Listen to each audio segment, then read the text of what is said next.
राम जय राम जय जय राम श्री राम जय राम जय जय राम श्री राम जय राम जय जय राम श्री राम जय राम जय जय राम श्री राम जय राम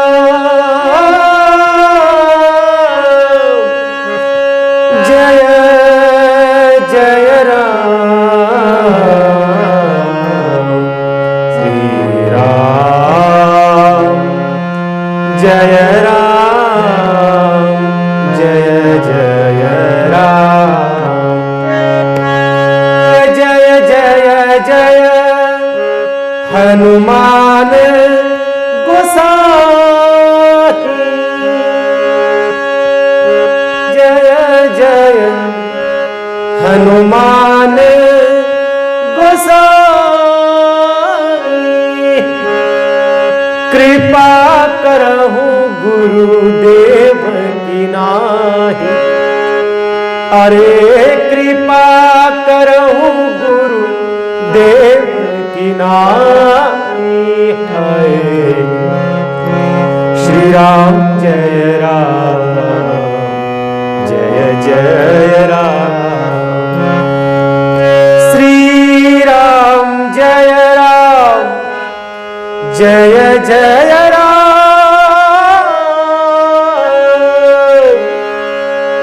श्री राम जय जय राम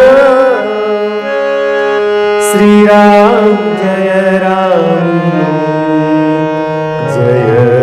जय जय राम राम जय जय राम श्री राम जय जय राम जय जय राम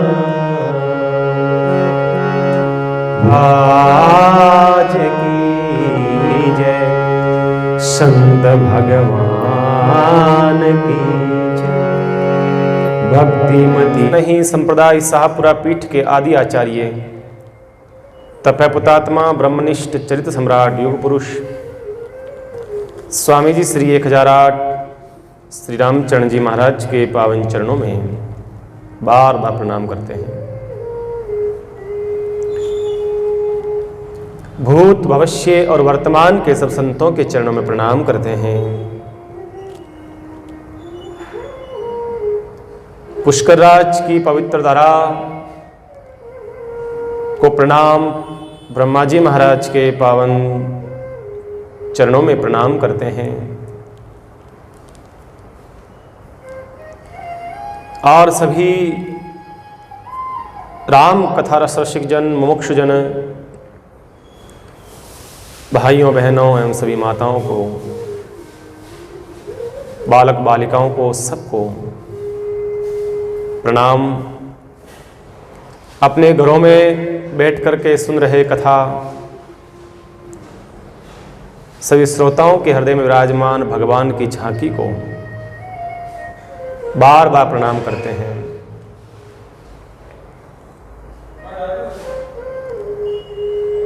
भगवान की महती कृपा का ही एक प्रसाद हमें मिल रहा है पिछले कई समय से।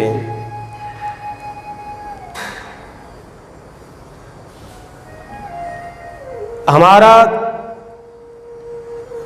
थोड़ा सा भी समय कहीं कथा में से छूटे ना। मीरा जी के दिव्य चरित्र का हम लोग रसास्वादन कर रहे थे। अलौकिक कथा भगवान के प्रति प्रेम माधुर्य का बड़ा ही सुंदर मीरा चरित्र का हम लोग श्रवण कर रहे थे।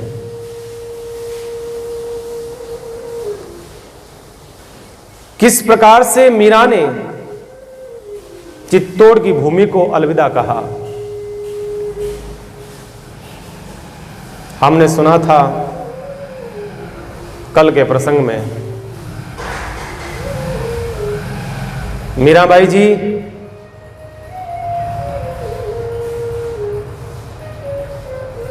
सारे राज परिवार को से मिलकर के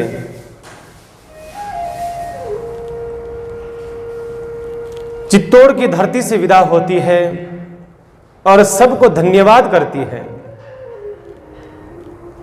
ये देखिए, ये भक्त की पहचान है।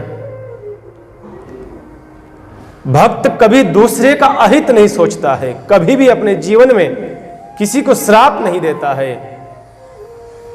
कहते हैं ना कि मीरा ने श्राप दिया मेवाड़ को। देखिए, मैं कहता हूं श्राप की आवश्यकता ही नहीं पड़ती है। भक्त को श्राप देने की आवश्यकता ही नहीं पड़ती है। भक्त जहां से विदा हो जाता है ना, अगर कहीं संत भक्त का अपमान हुआ हो और वहां से भक्त निकल जाता है ना, तो सोते ही पीछे भक्त के अपमान का बदला भगवान स्वयं ले लेते हैं। वो किसी भी प्रकार से लोग चाहे, लेकिन सच्चा जो भक्त होता है उसको श्राप क्यों देगा। सपने में भी किसी दूसरे का अहित नहीं करना, ये भक्त हमें बताते हैं।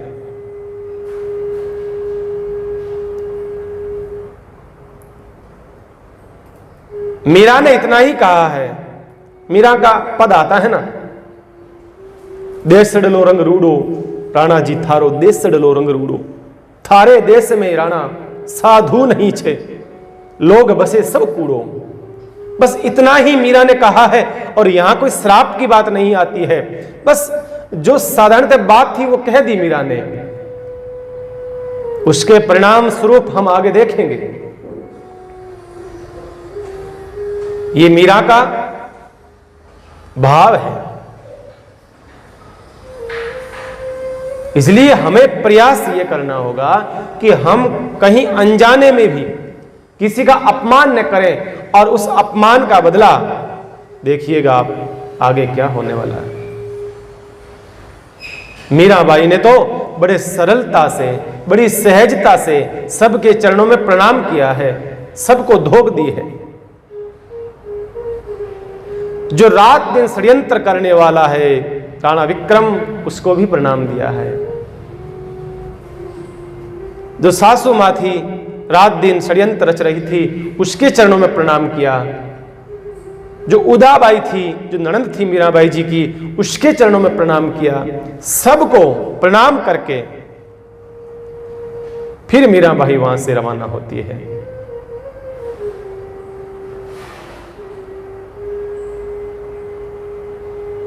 मीराबाई के विवाह के बाद की जो यात्रा रही है, बड़ी कठिन रही है। विवाह के बाद की जो यात्रा रही बड़ी कठिन रही। कितनी समस्याओं से गुजरना पड़ा है मीरा जी को, कितनी बाधाओं से गुजरना पड़ा है। लेकिन फिर भी एक बात हमें सिखाती है, टूटना नहीं चाहिए। बस व्यक्ति बिखरता नहीं है। देखिए, भक्ति पथ पर चलने वाला।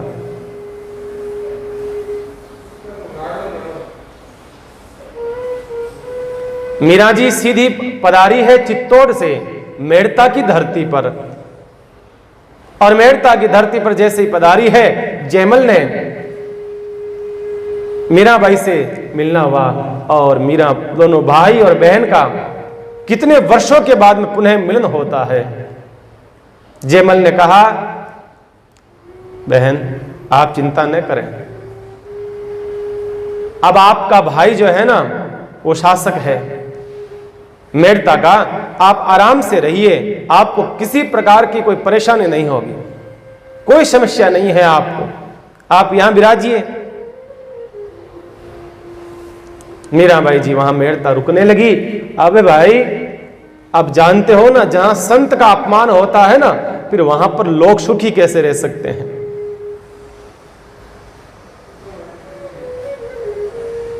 लंका की भूमि में से विभीषण जी जब विदा हो जाते हैं, जब रावण के द्वारा लात मारी गई विभीषण को, और विभीषण जी ने लंका का त्याग करा, आ गए सीधे भगवान के चरणों में, भगवान की शरण ग्रहण कर ली।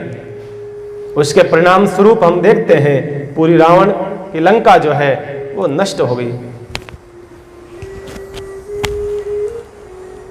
भगवान स्वयं कहते हैं कि मेरा कोई अपमान करता है ना, फिर भी मैं सहन कर लेता हूं, फिर मेरे भक्त का कोई अपमान करता है वो मेरे से सहन नहीं होता है। मीरा का अपमान हुआ और क्या हुआ, विक्रम के ऊपर, चित्तौड़गढ़ के ऊपर, गुजरात का उस समय शासक था कौन, बहादुर शाह। बहादुर शाह ने चित्तौड़गढ़ पर चढ़ाई कर दी, चारों ओर से चित्तौड़ को घेर लिया। मुगल था, आक्रमण करने ही वाला था पूरे चित्तौड़ के ऊपर। उसी समय कुछ लोग गए विक्रम के पास, अरे कहा राजा क्या तुम ऐसे पड़े हो, हमारे ऊपर बहादुर शाह गुजरात का शासक बहादुर शाह आक्रमण करने की तैयारी कर रहा है, बोलो क्या करें।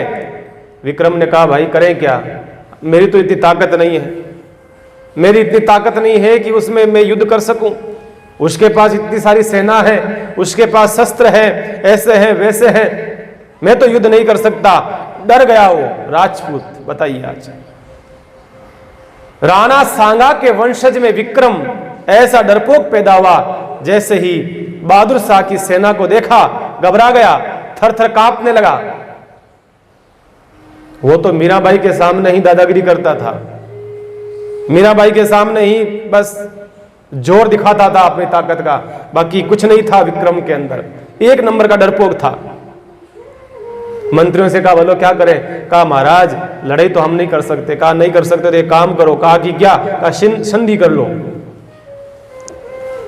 संधि का सिस्टम था ना पहले, संधि कर लेते, भाई आक्रमण मत कर, तू हमारे ऊपर, हमारा राज्य हमारे को दे दे, और तेरे को जितनी संपत्ति चाहिए जो चाहिए तो ले ले और हमें छोड़ दे, बस ये संधि होती थी।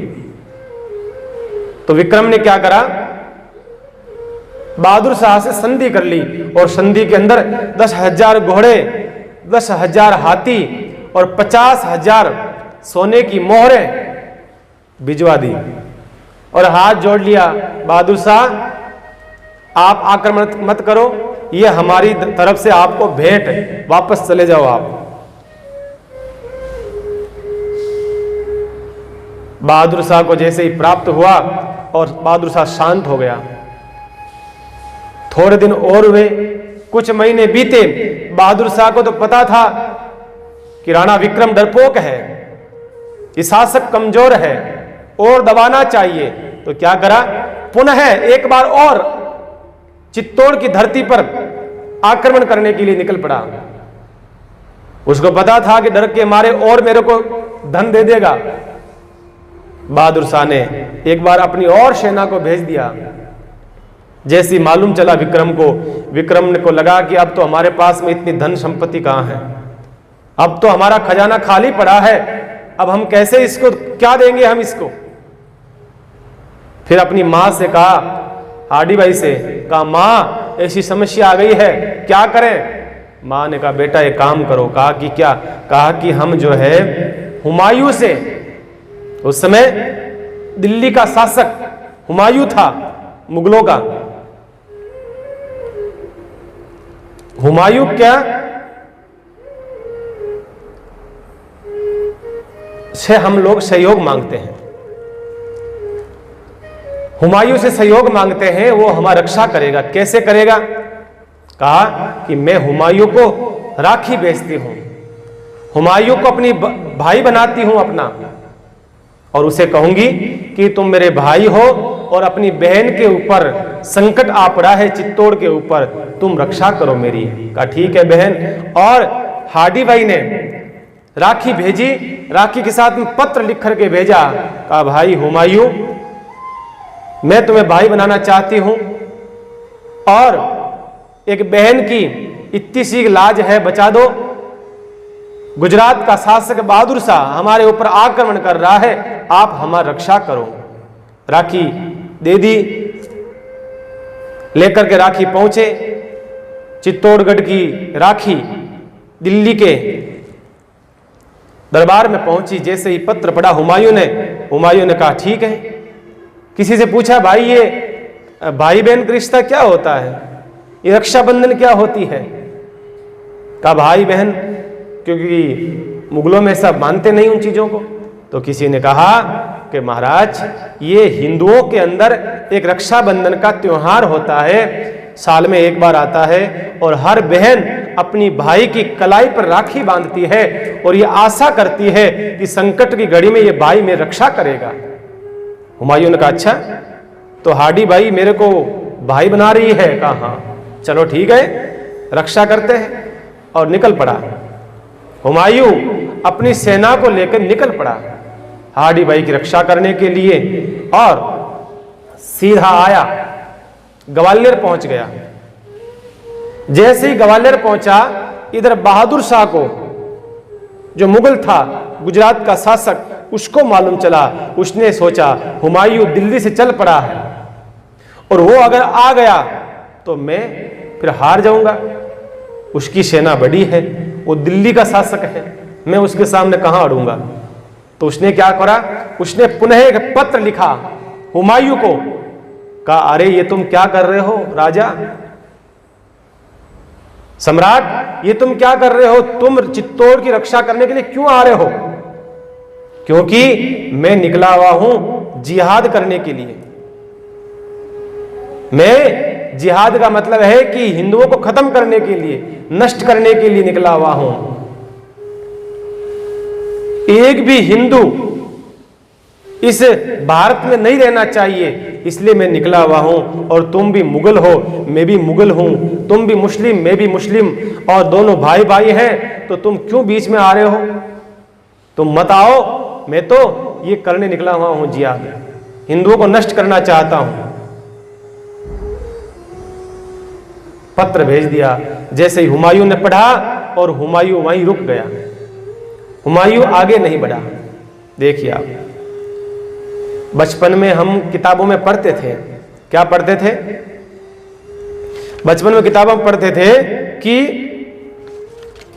हुमायूं के राखी आई चित्तौड़गढ़ से, हाडी भाई ने भेजी और भाई बनाया और वो अपनी बहन की रक्षा करने के लिए निकल पड़ा।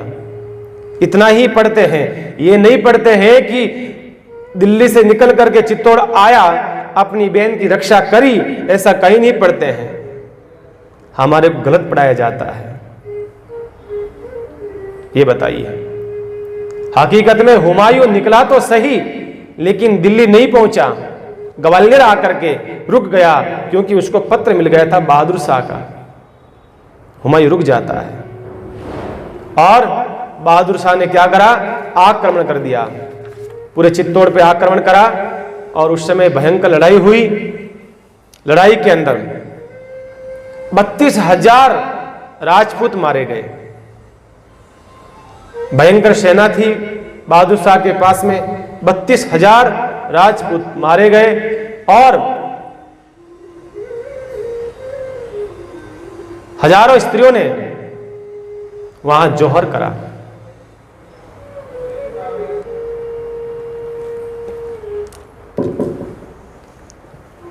देखिए हमारी हिंदुस्तान की संस्कृति, देखिए आप, इस जौहर की परंपरा देखिए आप। हिंदुस्तान की स्त्री चाहती है कि मैं जीते जी इन भेड़ियों के हाथ में नहीं आऊं, इन दुष्टों का हाथ मेरे तन पर नहीं छुए। इसलिए अपने प्राणों को त्यागना उनको मंजूर था, लेकिन कोई मुगल, कोई दुष्ट व्यक्ति उनके आंचल पर हाथ नहीं लगा सकता था। ये परंपरा देखिए आप, जौहर की परंपरा।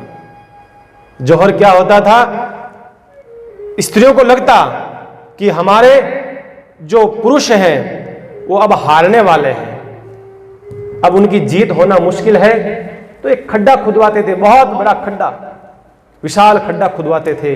उस खड्डे के अंदर चंदन की लकड़ी, आम की लकड़ी डाली जाती थी, उनके अंदर लकड़ियों से भर दिया जाता था, घी कपूर उसमें फूल डाला जाता था, और उसके बाद में वो अपने अपने पतियों को प्रणाम करती। पतियों को प्रणाम करने के बाद में मांग में सिंदूर भरती और अंतिम प्रणाम करके वो विदा ले लेती। और जैसे ही उनके पति हारते और मुगल किले में प्रवेश करते, तोड़ते दरवाजा, अंदर जाकर के सोचा स्त्रियों को लूट ले, बलात्कार कर ले। उनका यही मकसद था, हिंदू औरतों के साथ में बलात्कार करना। एक एक राजा के हरम में हजारों स्त्रियां रहती थी। हरम, हरम कहते हैं राजा का एक अलग से स्थान होता है, जगह होती है, उसके अंदर स्त्रियों को ठूसा जाता है, फिर वो अपनी मन मर्जी से उनके साथ बलात्कार करता है, सुख भोगता है, उसे हरम कहा जाता है। हजारों स्त्रियां वो मुगल लोग रखते थे उसके अंदर। तो हिंदुओं की स्त्री ये सोचती, इन दुष्टों के हाथ में लगने से अच्छा है हम हमारी हिंदुस्तान की धरती के लिए काम आए, और हंसते हंसते मुस्कुराते हुए वो अपने प्राणों को त्याग देती थी। ये होती थी हिंदुस्तान की स्त्रियां। हजारों स्त्रियां उस कुंड में कूद पड़ती। ऐसी अग्नि, लपटे लेती हुई अग्नि के अंदर वो हंसते हुए कूदती थी, कभी रोती नहीं थी, हंसते हुए प्राण दे दी। भाई ये हमें आजादी मिली है ना हिंदुस्तान को, ऐसे नहीं मिली आजादी। आजादी प्राप्त करने के लिए कितना ही स्त्रियों को मिटना पड़ा, कितने पुरुषों को मरना पड़ा, कितनी स्त्रियों के मांग को, सिंदूर को मिटा दिया गया, कितने माओं के आंचल को सोना कर दिया गया, कितने ही पिताओं का साया सर से छीन लिया गया था, तब जाकर के आजादी मिली। लोग कहते हैं ना, किसने कह दिया दे दी हमें आजादी बिना खड़ग बिना ढाल? कौन था ऐसा कहने वाला बताइए? आजादी बिना खड़ग के बिना ढाल के मिल गई? उनसे पूछो, आप जाकर के झांसी की रानी से पूछो, महाराणा प्रताप से जाकर के पूछो, पृथ्वीराज चौहान से जाकर के पूछो, भगत सिंह से पूछो, चंद्रशेखर आजाद से पूछो, आजादी बिना खड़ग बिना ढाल मिल गई? कौन कहता है हिंदुस्तान में आजादी हमें ऐसे ही मिल गई? मिटना पड़ता है। जब जब ये धरती रक्त रंजित हुई है ना, तब तक क्रांति आई है इस धरती के ऊपर। क्रांति लाने के लिए खून का कतरा इस जमीन पर पड़ना ही पड़ता है, ऐसे ही आजादी मिल जाती है। कौन कहता है? लाखों लोग मरे थे भाई, तब जाकर के आजादी हुई है। इस राजस्थान की धरती पर 3 बार जौहर हुआ था, 3 बार जौहर हुआ था। सबसे पहला जौहर कब हुआ था? रानी पद्मावती के समय। पद्मावती रतन सिंह जी की पत्नी थी और बहुत सुंदर थी। ये भगवान की कृपा था, बहुत सुंदर रूप दिया परमात्मा ने रानी पद्मावती को, और वो ज्यादा सुंदरता ही रानी पद्मावती को ले डूबती है। व्यक्ति को ज्यादा सुंदरता देना ये भी कहीं ना कहीं उसके लिए अभिश्राप बन जाता है। सुंदरता बताइए आप, उस समय में, उस काल में रानी पद्मावती मां की तरह कोई सुंदर नहीं था, इतनी वो सुंदर थी। खिलजी को मालूम चल गया कि चित्तौड़ की जो महारानी है बड़ी सुंदर है। उसने, अलाउद्दीन खिलजी ने चित्तौड़ के ऊपर धावा बोल दिया। लेकिन आप जानते हो चित्तौड़गढ़ ऊंचा पहाड़ पे है और चारों ओर से सुदृढ़ उसका किला है, दीवारी है, कोई भी मुगल उसमें प्रवेश नहीं कर सकता था। नीचे थे वो सब। अलाउद्दीन खिलजी ने पूरा डेरा नीचे डाल दिया, पूरा डेरा नीचे डाल दिया। कहा कभी न कभी तो नीचे उतरेंगे ये लोग।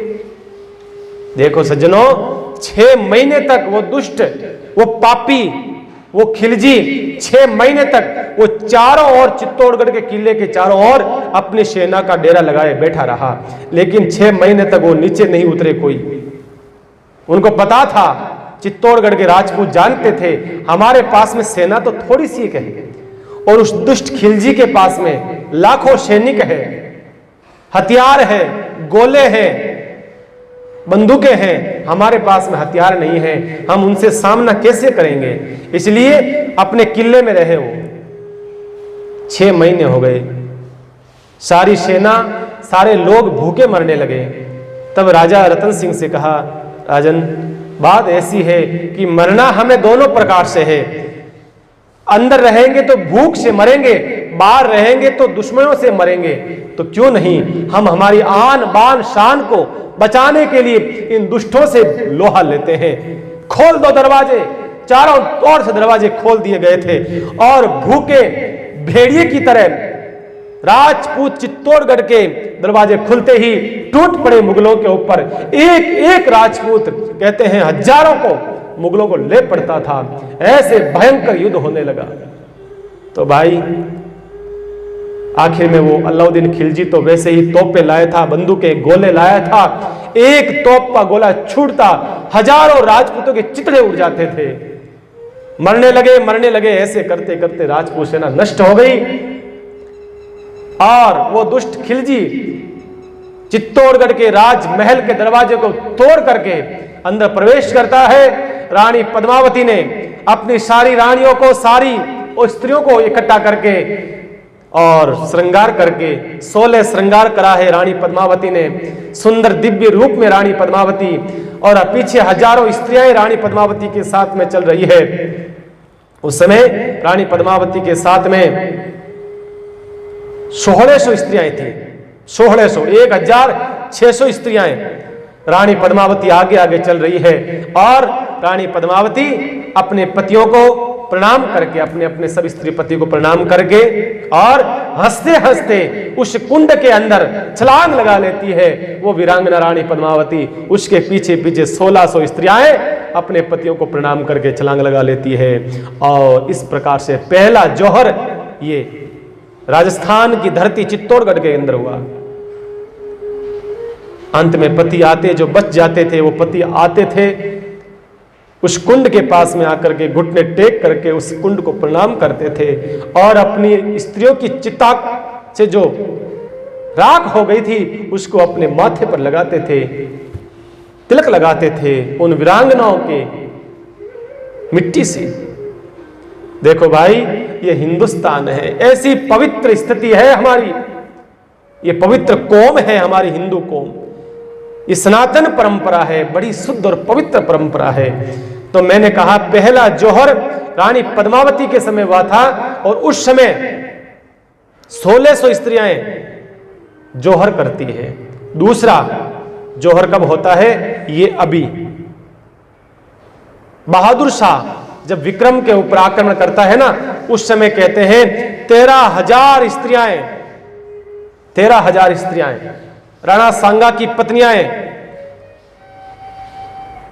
और सब जो है 13,000 स्त्रियां जौहर करती है, कुंड में कूद जाती है। महाराज धन्य है, धन्य है, धन्य है हमारी भारत की भूमि, धन्य है।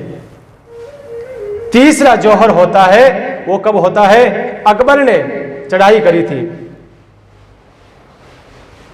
उसके बाद में आक्रमण करा, उसके बाद में कहते हैं 700 स्त्रियों ने उस समय जौहर करा। इस प्रकार से 3 जौहर होते हैं। ये दूसरा जौहर था। तो